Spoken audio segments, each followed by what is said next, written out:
So how is it possible to face the unbearable paradox of existence, the very tragedy of humanity, that you are alive, but you know that you are going to die? The book Denial of Death by Ernest Becker suggests that by denying the fact and giving your life symbolical meaning, you become immortal in your mind by becoming a hero and living on forever in the memories of mankind. He states that different cultures created different kinds of hero systems in which the members of society can feel that they are heroes who live a meaningful life. I feel he was fundamentally correct, but missed to see the larger picture.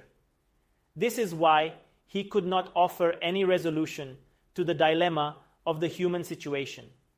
I feel that the real cause of heroism is not the denial of death, but an effort to prove your own existence. Proving to yourself that you are really alive is the core, and the denial of death is only a layer.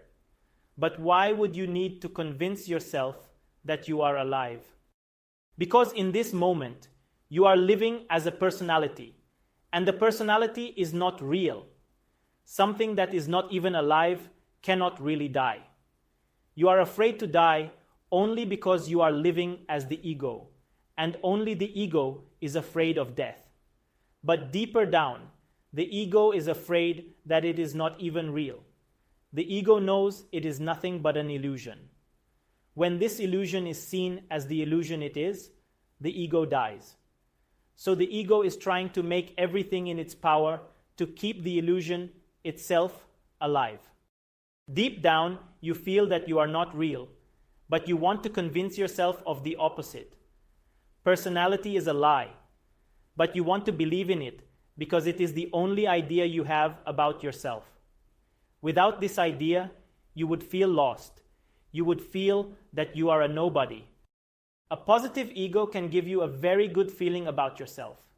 It is easy to identify with it, and you see it as your biggest gift. It is much easier to throw away a negative ego.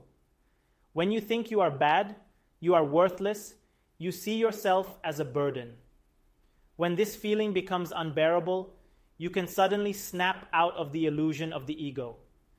So I suggest you commit suicide of your ego and not your body. The book of Becker introduces the idea of immortality projects. These are the different kinds of cultural and personal projects that we create to feel immortal, to transcend ourselves. The problem is when immortality projects clash. If there is only one truth, then your version of it has to be the real one. Otherwise, the fear of death arises again. So religious wars are really clashes of different immortality projects. This is why heroism is the source of human aggression. But I see the cause of aggression only partly in the clash of immortality projects. Fight is inherent in heroism and not occasional or accidental. You can only be a hero by fighting and winning over an enemy.